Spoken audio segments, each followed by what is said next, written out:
안녕하세요.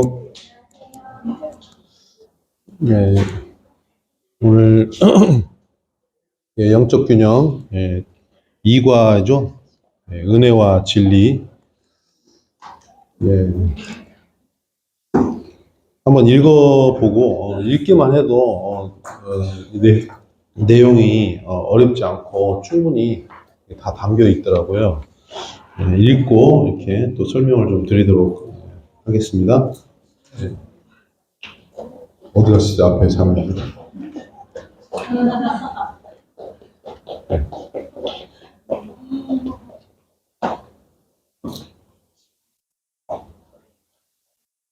읽어주세요. 슬기장님 왜?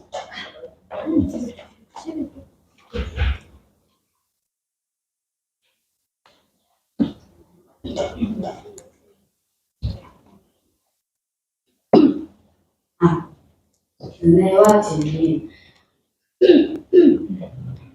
어느 마을 축제에 말로써 짐을 끄는 시합이 있었는데 1등을 차지한 말은 4,500파운드의 무게를 끌었습니다. 2등을 한 말은 4,000파운드를 끌었습니다. 이 말들의 주인은 두 말이 함께 끌면 얼마나 끌 수 있을까 궁금해 듭니다. 그래서 두 말이 함께 짐을 끌게 했을 때 놀랍게도 12,000파운드를 끌 수 있었습니다. 같이 동력하고 균형을 갖추었을 때 놀라운 힘을 발휘하는 것을 보게 됩니다. 나는 요한복음 1장을 참으로 좋아합니다. 그리고 자주 즐겨 읽습니다. 특별히 이 말씀이 좋습니다. 은혜와 진리, 은혜 위에 은혜 때문입니다. 말씀이 힘이 되어 우리 가운데 거하시네 아버지의 주생자의 영광이 은혜와 진리가 충만하더라. 우리가 다 그의 충만한 데서 받으니 은혜 위에 은혜가. 우리 주 예수 그리스도를 떠올릴 때면 이 말씀이 생각납니다. 우리 주님은 은혜와 진리가 충만한 분이셨습니다. 그분의 충만하심을 강조하기 위해 은혜 위에 은혜라는 표현을 쓰고 있습니다. 설상 가상, 그 위에 서리까지 내렸다는 뜻으로 어떤 어려운 일이 연이어 일어날 때 사용하는 도사성어입니다. 이와는 전혀 반대 의미로 우리 주님은 우리를 향하여 은혜 위에 은혜를 베푸시는 분이십니다. 은혜 위에 은혜를 얹어주시는 분이 바로 우리 주님이십니다.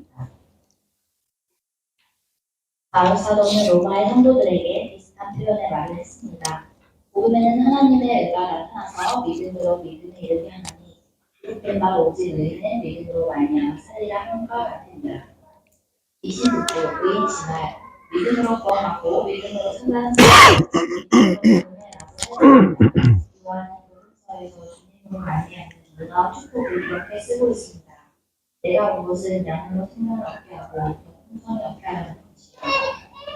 이 말씀은 예수 그리스도로 말미암아 구원의 생명을 얻을 뿐 아니라 더 나아가 그 생명의 풍성함을 누린다는 뜻입니다.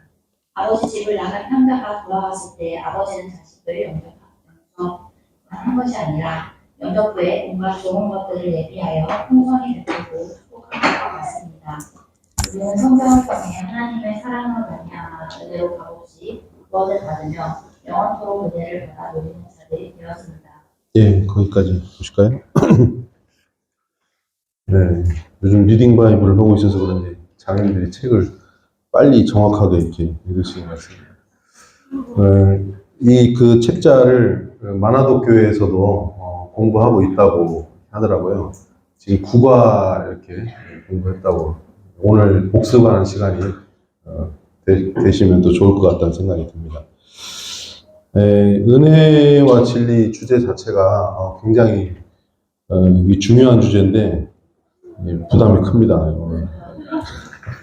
말 잘못하면 큰일 나기 때문에 은혜로 또 해야 할 것 같은데 이게 이제 우리가 이제 은혜와 진리 이렇게 하면 따로 구분된 것처럼 그렇게 생각하는 경향이 이렇게 있거든요. 그래서 이제 은혜를 이 성향상 내가 은혜를 좋아해. 그러면 은혜 쪽을 좀 이렇게 치중하고 내가 이제 진리를 좋아해. 뭘 좋아하고 이런 표현보다 어쨌든 내가 막 지키고 이런 걸 좋아해. 그러면 진리에 치중하는 이런 경향이 있거든요. 근데 이게 사실은 나누어진 게 아니고 연결되어 있는 거거든요. 그러니까 진리만 지킬 수는 없죠. 그 진리를 지켜야 되는데 은혜가 없으면 우리는 진리를 지키기가 힘들죠. 그래서 우리 어떤 분은 그렇게 표현했더라고요. 진리가 지도라면 은혜는 신발이다. 이게 이제 신발이 있어야만 된다고 가정했을 때 그 지도 그 길을 가려면 그 길 가야 되는데 이 발이 없으면 못 가잖아요. 그래서 은혜는 마치 이렇게 발과 같은 것이다 이렇게 표현하는 것도 제가 본 적이 있습니다. 하나님의 성품에서 나온 거죠. 이 그 진리는 그 하나님의 거룩성, 그 하나님의 공의, 이런 그 하나님의 성품에서 나온 것이고 또 그리스도인은 진리를 따라가야죠. 진리에 어긋나는 삶을 우리가 살면 안 되겠죠.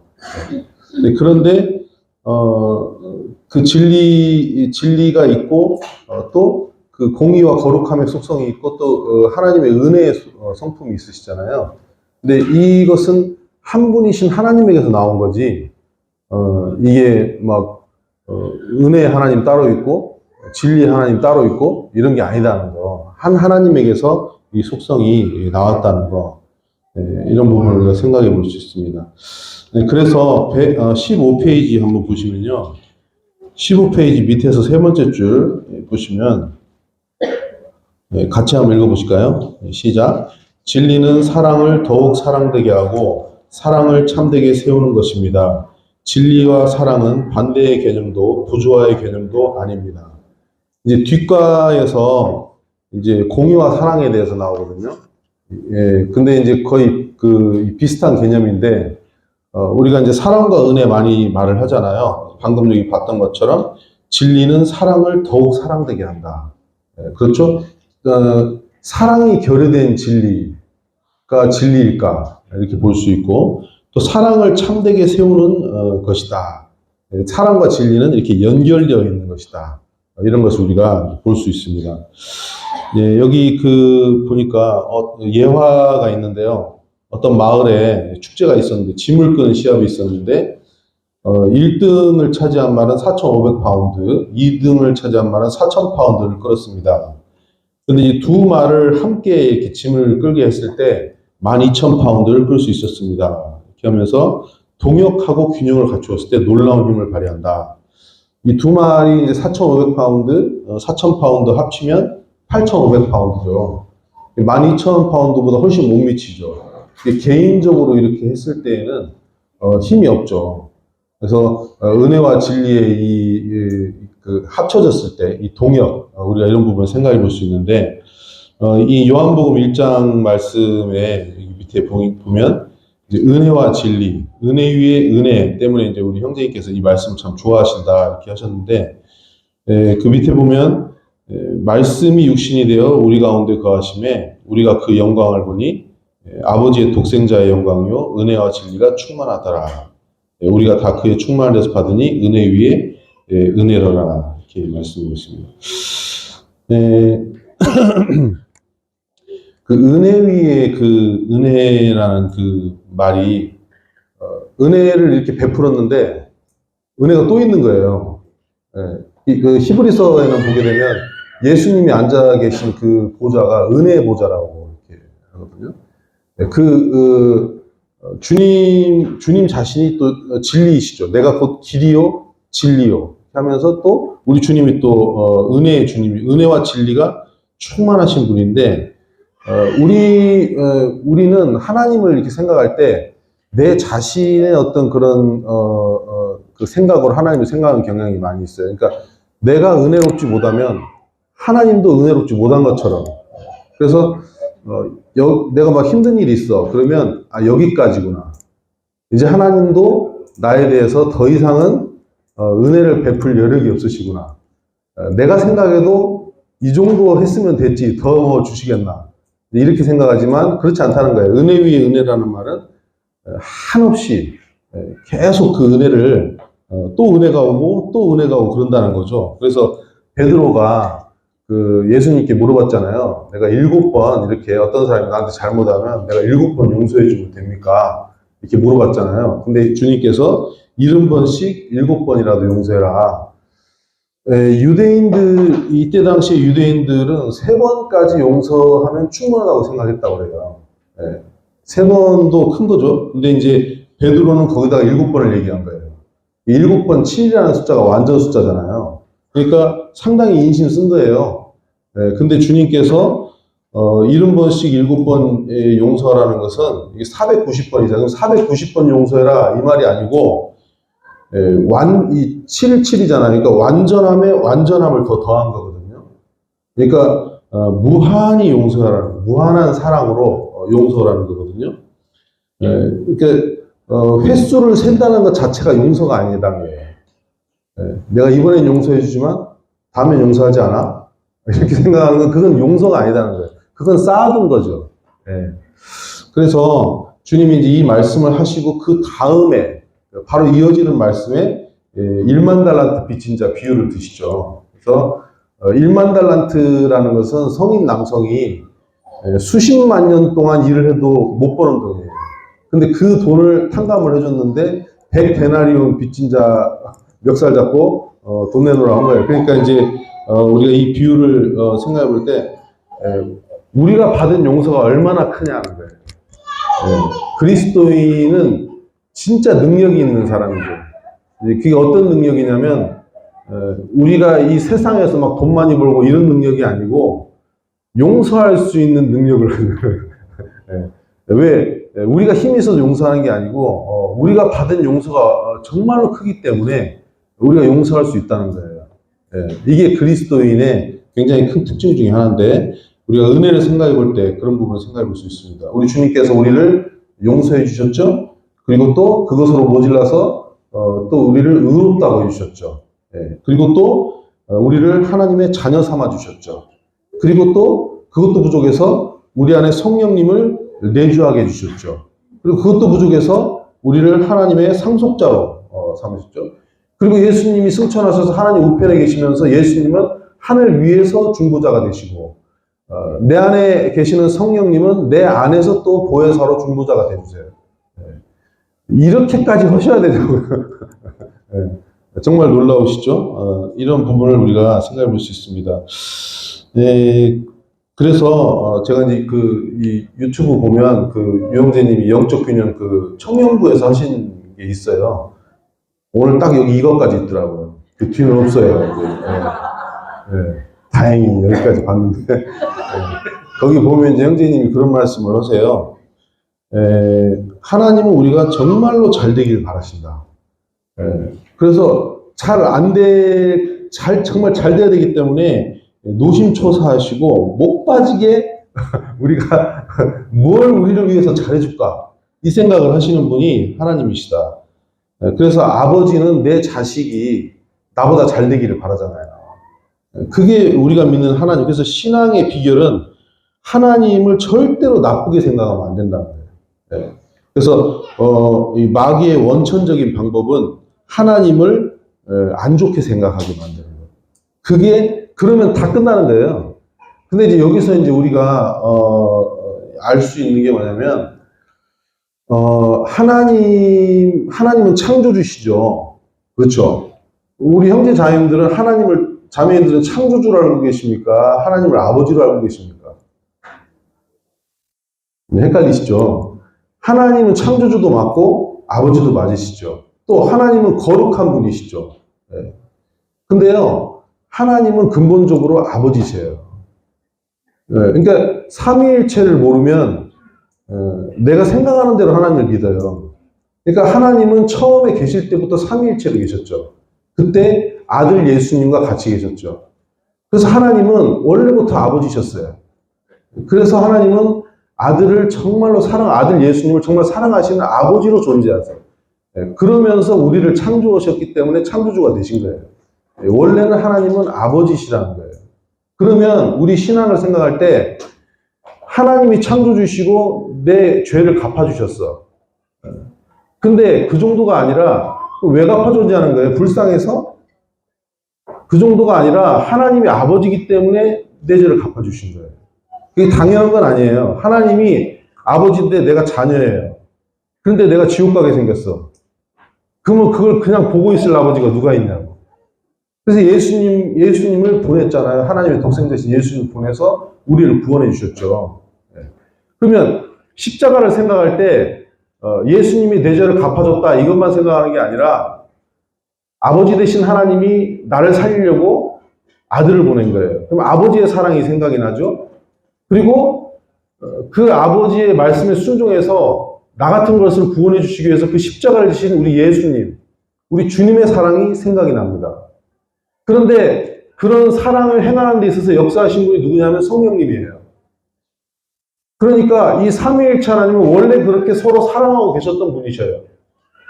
그런데 그런 사랑으로 저희를, 그래서 우리가 이런 구원을 받으면 기도가 하나님을 생각할 때 어떻게 기도가 되냐면 아버지 하나님이라고 우리가 기도할 때 그 아버지가 느껴지죠.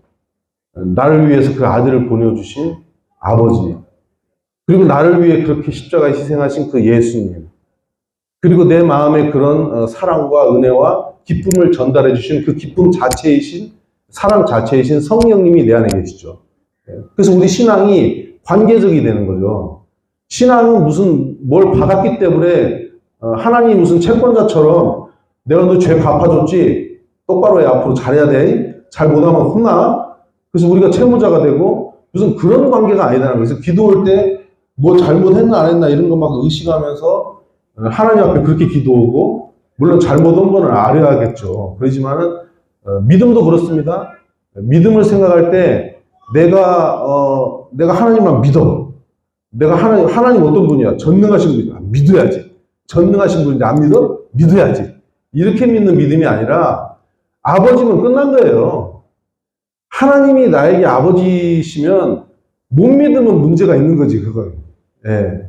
그래서 신앙에서 이런 관계를 우리가 가질 때 하나님은 정말로 좋으신 하나님이시고 나에게 아버지시라는 것을 우리가 잊지 않게 되겠죠.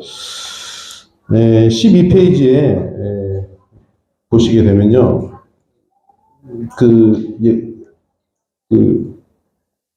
은혜 위 은혜를 베푸시는 분이시다. 이 부분이 위에서 한 10번째 줄인가요? 거기 나오는데, 아까도 이제 그런 얘기 했지만, 그 은혜 속에서 강하라 이런 말씀이 있잖아요. 그러니까, 내 힘으로, 내 능력으로, 이렇게 강해져라 이런 얘기가 아니라, 우리가 강해질 수 있는 건 뭘로 강해지냐면, 은혜로 강해진다는 거예요.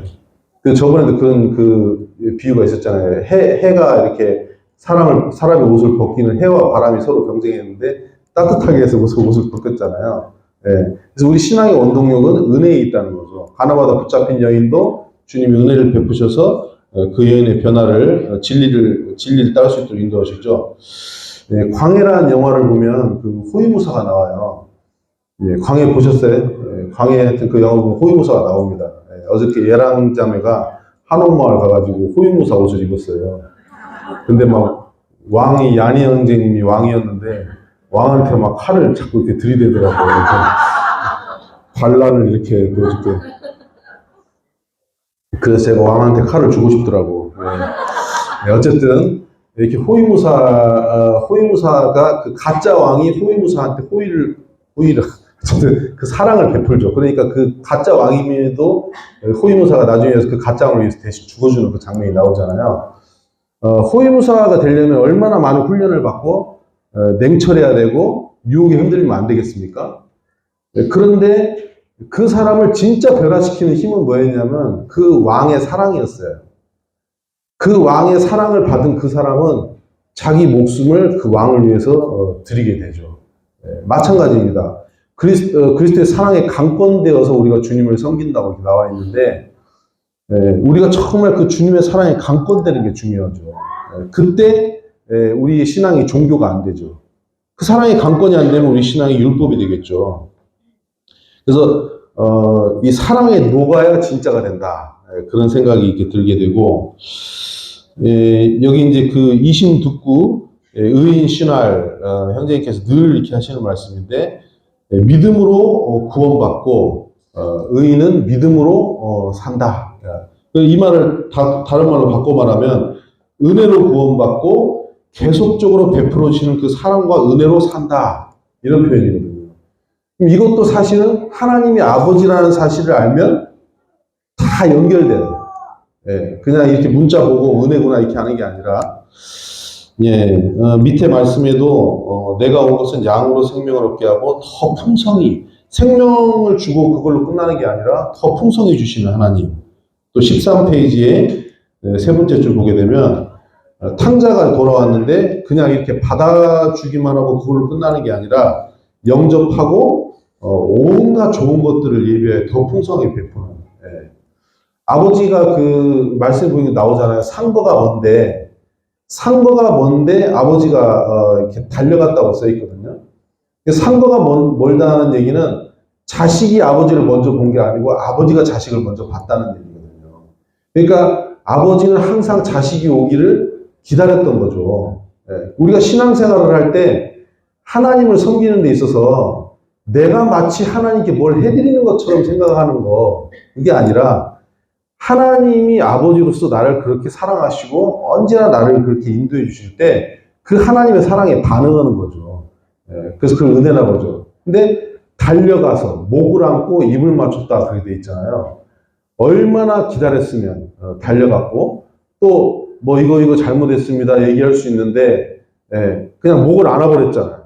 예, 너무 사랑하니까 목을 안아버리고 입을 맞췄다고 동네 사람들이 완전히 저 나간 자식이라고 다 얘기했을 텐데 도장을 찍은 거 아니야. 이건 내 자식이라고. 아무리 이렇게 못 살았어도 내 자식이라고 그렇게 말씀하신 거잖아요. 우리 하나님 아버지의 우리 사랑을 생각해 볼 수 있는데 그 밑에 그러면 아까 이어서 같이 읽어보시겠습니다.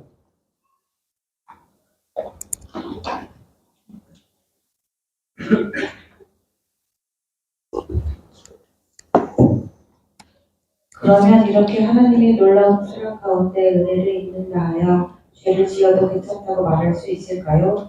성경은 결코 그럴 수 없다고 선언하고 있습니다. 어떤 사람이 진정으로 복음을 듣고 하나님의 사랑을 깨닫고 은혜로 구원을 얻었다면 이를 빙자하여 더 죄를 지을 수 없다는 것입니다. 도리어 하나님의 사랑의 강권함으로 그 구속의 은혜와 사랑에 보답하기 위하여 선한 행실의 삶을 산다는 것입니다.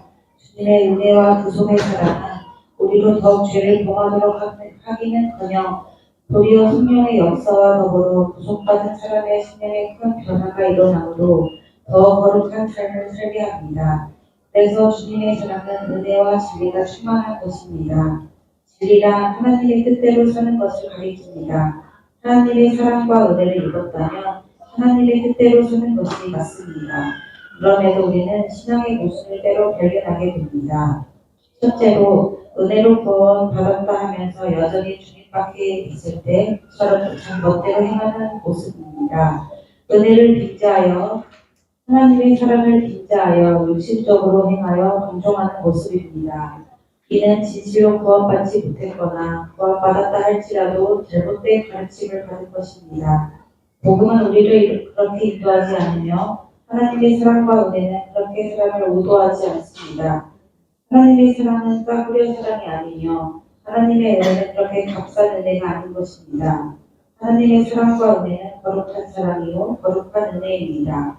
따라서 받은 바 은혜가 크면 클수록 더 진리 가운데 거하여 행하는 것은 그리스도인의 선한 양심과 부합되는 것입니다. 또는 그러면 선을 이루기 위하여 악을 행하자 하지 않겠느냐. 어떤 이들이 이렇게 비방하여 우리가 이런 말을 한다고 하니 저희가 중죄받은 것이 옳으니라. 그런즉 우리가 무슨 말하리요. 은혜를 더하게 하려고 죄에 더하겠느냐. 그럴 수 없느니라. 죄에 대하여 죽은 우리가 어찌 그 가운데 더 살리요. 그런즉 어찌하리요. 우리가 법 아래 있지 아니하고 은혜 아래 있으니 죄를 지으리요. 그럴 수 없느니라.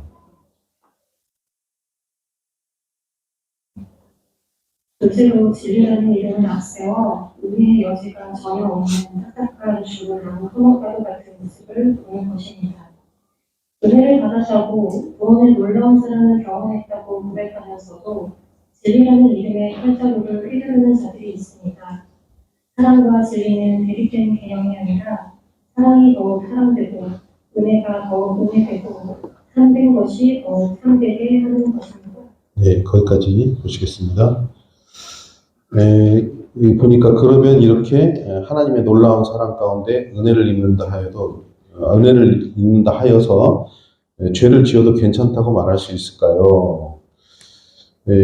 이제 그 은혜에 대한 오해에 대해서 이렇게 말씀을 하고 있죠. 로마서에 지금 나오는 말씀인데, 로마서 6장 1절 말씀이거든요, 이게. 이제 저는 그런 걸 봤어요. 실제로 저희 교회 가운데 있었던 일인데, 어떤 형제님이 제가 볼 때 진짜 잘못했어. 교회를 어렵게 했기 때문에, 개인 간에 잘못하는 건 그래도 괜찮아요. 그래도. 근데 교회를 어렵게 하는 건, 이건 진짜, 안 좋은 거죠.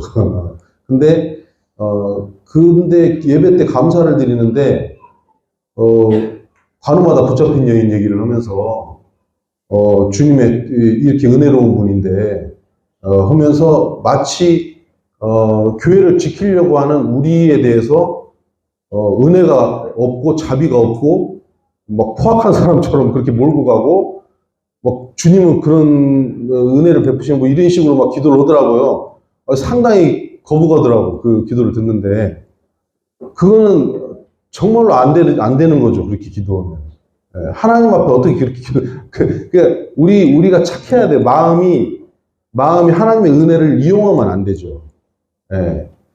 은혜에 대해서 제대로 못 살아가면 은혜를 그렇게, 예전에 구원파라고 하는 그 이단의 거기 이제 목사라고 하는 분이 설교하는 걸 제가 들은 적이 있어요. 그랬더니 거기서 그러더라고요. 앞으로 구원받았으면은 앞으로 죄 짓고 그러면 하나님 앞에 용서 받으러 오지 말라는 거예요. 왜 그러냐면은 용서 받으러 오지 말게 하기 위해서 용서를 해줬다는 거예요. 그러니까 다시 잘못했다고 얘기를 한다는 거는 예수님의 십자가에 대한 모독이라는 거예요. 그렇게 또 설교하는 건 처음 봤네. 근데 이상하게 좀 맞는 것 같기도 하고 막 그러더라고. 이게 무슨 얘기냐면 하나님이 우리 죄를 왜 용서해 줬겠어요? 다시 가서 죄 짓지 말라고 용서해 준 거지. 근데 우리가 연약하잖아요. 그러니까 잘못했으면 하나님 앞에 가서 송구스럽게 자녀로서 용서 빌어야죠. 근데 그걸 그런 식으로 가르쳐. 그게 진짜 이단인 거예요. 그래서 그분들을 보면 정말 싸납죠. 처음에는 막 웃고 구원받았다는 그 하나만 가지고 기뻐해요. 그 외에는 정말 싸나워요. 본질이 드러나고 거짓말도 잘하고. 어쨌든 그런 걸 볼 수 있는데, 제가 그분들 비방하려고 하는 건 아니고, 이 로마서 6장 1절, 2절 말씀을 형제님께서 적어 놓으셨는데, 은혜를 진짜로 안다면 값싼 은혜가 아니고, 은혜를 진짜 안다면 우리가 하나님 앞에서 변화가 안 될 수가 없죠. 근데 은혜가 단순히 그냥 감동적인 스토리가 아니고, 은혜를 실제적으로 우리가 이제 보게 되면, 십자가에서 우리 옛사람이 못 박혀 죽었죠. 더 신이 해결됐어요. 그렇죠? 그리고 지금은 신스만 남았죠. 그리고 못 이겨먹겠냐고요. 더 신이 해결됐는데. 그러니까 우리 삶 가운데에서 무슨 문제가 생겼어. 어떤 어려움이 생겼어. 그러면 그거 신스라는 거예요. 그걸 더 신으로 착각하면 안 돼요. 근본적인 문제는 해결됐어요. 그러면 부부싸움을 하든 자녀와의 무슨 문제가 있든 그걸 극대화시키고 그걸 크게 시켜가지고 개인의 어떤 그런 분노를 거기다가 분출시키면 안 된다는 거예요. 하나님은 신스만 남겨놓은 거지 더 신은 십자가에서 해결됐거든. 옛사람도 죽었고. 그런데 막 그런 거를 막 사단은 부추겨 와가지고 너 이거 가만히 있을 수 있어? 너 어떤 지체가 너한테 이렇게 잘못했는데 너 이거 그냥 넘어가면 안 돼. 막 이런 식으로 부추기는 거예요. 근데 안 그래요. 우리끼리 있어서 이제는 그리스도인이라면 별 문제 아니에요. 큰 거 아니거든요. 다 죽은 거고. 그리고 그뿐만 아니라 예수님과 우리를 연합시키셨죠. 그래서 우리가 새 사람이 됐잖아요. 그리고 내 안에 성령께서 또 내주하도록 성령 하나님이 내 안에 내주해 계시도록 해주셨죠. 그리고 우리를 주님이 나중에 우리가 이제 주님 앞에 가면 그때 신령한 몸으로 우리가 이제 부활하게 되고 그리고 이미 이긴 싸움이에요. 주님이 승리하셨기 때문에. 이렇게까지 해줬는데, 이렇게까지 이렇게 하나님이 은혜를 베푸셨는데 나를 위해 살 일이 뭐가 있냐는 거예요. 아직도 나를 위해 살고 싶고 아직도 내 기도만 하고 아직도 나에 대해서만 집중하고 그렇게 한다면 지금 성경에서 말하고 있는 이 은혜가 뭔지를 우리가 모른다는 거죠. 우리가 진짜 그래서 이 은혜를 알면 그렇게 변화가 안 될 수가 없다. 네, 그래서 여기 밑에 보니까, 밑에서 네 번째 줄인가요? 그럼에도 우리는 신앙의 모순을 발견하게 됩니다. 이 은혜와 진리에 대해서 이 모순, 첫 번째는 뭐냐면 방종이에요. 은혜를 잘못 알아가지고 방종에 빠진 사람이고, 두 번째는 율법적으로 이렇게 딱딱해지는 걸 말하는 거고요. 진리를 막 지키는 어떤 그런 쪽으로 가서, 그래서, 첫 번째, 저는 이제 이 두 가지의 모순이 왜 생기냐, 이제 우리가 이렇게 교제를 할 때, 말씀을 이렇게 교제를 하죠. 그런데 성령님이 빠지면, 이거 우리가 못해요. 그래서 저는 이거 보면서 성령님이 생각이 났어요. 제 예전에 이제 유인가 행제님이 이렇게 목회를 하실 때, 이제 저도 자주 만났어요. 저를 자주 만나 주셨어요. 만나서 밥 먹고 이렇게 대할 때마다 형제님이 저를 대하는 방식이 그러셨어요. 방식이 형제 왜 이런 거 못해? 왜 이렇게 잘해야지? 이런 거 똑바로 해야 되지. 이렇게 했다는 게 아니고, 정말 이렇게 항상 은혜로 대해주셨어. 그리고 사랑으로 대해주셨고. 근데요, 그러면 죄를 모를 것 같아요? 알아요. 근데 기분 안 나쁘게 알아. 기분이 안 나빠. 그러면서 자진 납세를 해. 알아줘요. 알아주면서, 그리고 더 하나님 앞에 잘하고 싶어. 더 고치고 싶어. 그런 마음이 차원에서 일어나요. 근데 막 지져보고, 막 따지고, 이건 윽박지르고, 이러면 깡패 나는 짓이라고, 이거는. 제가 하는 말이 유인관이 그렇게 말씀하시더라고요. 돈으로 사람 막 이용해먹고, 이거 깡패 나는 짓이라는 거예요. 근데 제가 이렇게 지금 돌이켜보면 그걸 유인관 형제님이 그렇게 하셨을까? 유인관 형제님이 쓰임 받으셨겠죠. 성령님이에요. 내 안에 계시는 성령님. 성령의 9가지 열매. 사랑과 희락과 온유와 자비와 양성과 충성과 절제의 열매 있잖아요. 인격적 열매. 그러니까 우리는 안 돼요. 우리는 인본적이고 도덕적이고 우리의 한계는 그걸 넘어설 수가 없어요. 근데 내 안에 계시는 성령님을 의지하면, 그러니까 내가 하려고 하니까 안 되는 거. 도덕적인 수준을 벗어날 수가 없어요. 근데 내가 안 하고 내가 성령을 따라가는 거죠. 내 안에 계신 성령을 따라가면 이런 오류가 나오지 않죠. 진짜 은혜를 알게 되고 그렇게 하나님 앞에서 반응하게 되죠. 우리 야니 형제님이 어저께 밥 먹으면서 그런 얘기를 하시더라고요. 우리 옹골 송총교회를 이렇게 쭉 계속 이렇게 같이 하면서 한 가지 중요한 사실, 우리 자매님들이 계속 웃으시고 이렇게 이런 많은 사역을 하는데에도 전혀 교회가 이렇게 인상 한번 안 쓰고 너무 자연스럽고, 이걸 보면서 고린도전서 13장 13절이 생각이 났대요. 믿음, 소망, 사랑, 그 중에 제일은 사랑이라. 이게 원동력이구나. 만약에 우리 형제 자매들이 사랑으로, 은혜로 우리가 주님을 섬기고 있지 않다면 벌써 이 교제하는데도 긴장하시겠죠. 그런데 주님의 사랑으로 우리가 하기 때문에 서로 웃고 서로 함께 누리고 그렇게 우리가 할 수 있겠죠. 이 기브 앤 테이크로 하는 것은 율법주의. 내가 받은 만큼 내가 하겠다. 이건 율법주의죠. 이건 세상의 어떤 그런 방식이고, 은혜는 하나님의 사랑을 생각하면 더 못해서 아닌 거죠. 나 같은 것을 위해서 죽어주신 그 예수님의 사랑을 생각하면, 그 아들을 내어주신 그 아버지의 사랑을 생각하면, 우리가 이번 주일날도 연보에 대한 그 설교를 하셨잖아요. 어떤 지체는 이제 제가 들은 얘기예요. 어떤 지체는 1년치 연봉을 미리 대출받아가지고 연보를 했다고, 솔밭 연보를 드렸어요. 지금 솔밭 지금 주인분하고 얘기하고 있거든요.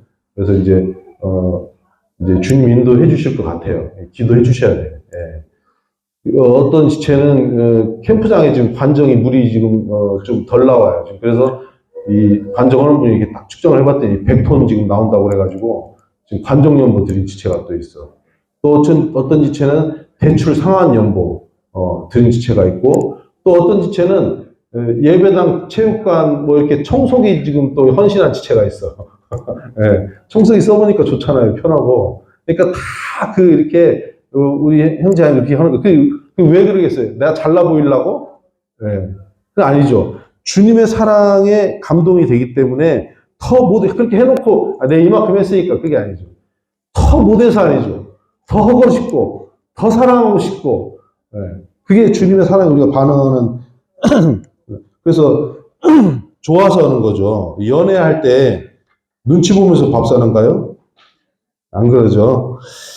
네, 그 15페이지, 그 14페이지 그 둘째로 해가지고, 이 부분은, 이렇게 이제 진리를 지킨다 하면서 딱딱해지는 거, 이런 부분을 말하는 거죠. 예, 유영재님 그런 말씀 하시더라고요. 대화를 하다 보면 서로 이렇게 대화를 하다 보면 실수할 때가 이렇게 있대요.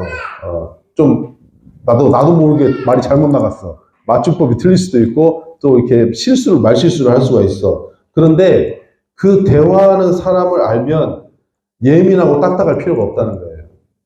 예. 그러니까, 율법적이고 막 진리를 지킨다 하면서 꼬장꼬장하고 그 문제만 추구하는 사람은 그 사람의 존재의 가치를 잊어버리고 관계를 상실해요. 근데 신앙은 관계거든요. 관계가 뭐냐면 사랑이잖아요. 사랑을 잃어버린 진리? 예. 뭔 의미가 있어요, 그게? 예. 진리는 사랑 때문에 있는 거잖아요. 그래서, 이 문제를 가지고 그 사람을 파악하고, 문제로 가지고 그 사람을 점수 매기는 건 학교에서는 하는 일이지. 예. 교회는 영적 가정이고, 우리 집도 가면 가족이잖아요. 가족이라는 것은 그렇게 맨 판단하고 문제 제기하고 이러는 거 아니잖아요. 예. 지금 제가 말씀을 전하는 게 막 그렇게 전하는 것 같아. 온유하게 전해야 되는데, 예, 제가 부족해서.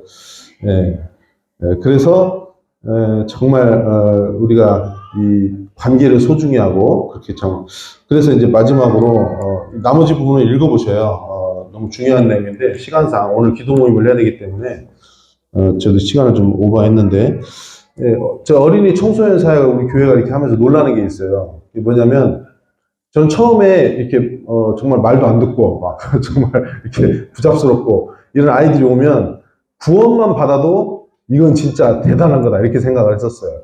그런데, 어느 날 구원을 받더니 변화가 되는 거예요. 진짜 죄가 더한 곳에 은혜가 더하더라고요. 변화가 되는데, 이게 양육받고 변화가 되는데 교사가 되잖아요. 교사가 되는데 어떤 일이 일어나냐면, 정말로, 나같이 어려운, 그런 아이들을 챙기더라고요. 저는 그런 건 상상도 못했어요. 그렇게 될 거라고 상상도 못했어요. 이게 하나님 나라의 원리구나. 그리고 그런 아이들을 섬기려면 주님의 사랑과 은혜가 나에게 있지 않으면 우리는 죽었다 깨어나도 못해. 왜? 인내가 얼마나 필요한지 몰라. 그래서 우리가 참 이런 환경 가운데 우리가 이렇게 지내고 있다는 거. 이게 얼마나 참 놀라운 거야. 이 하나님 나라의 원리. 그래서 우리 형제 자매들 앞으로도 더 행복하게 주님 사랑으로 정말 하나님 말씀을 그 진리를 함께 순종해 가고 열매 맺는 참 우리 모두가 되었으면 좋겠습니다.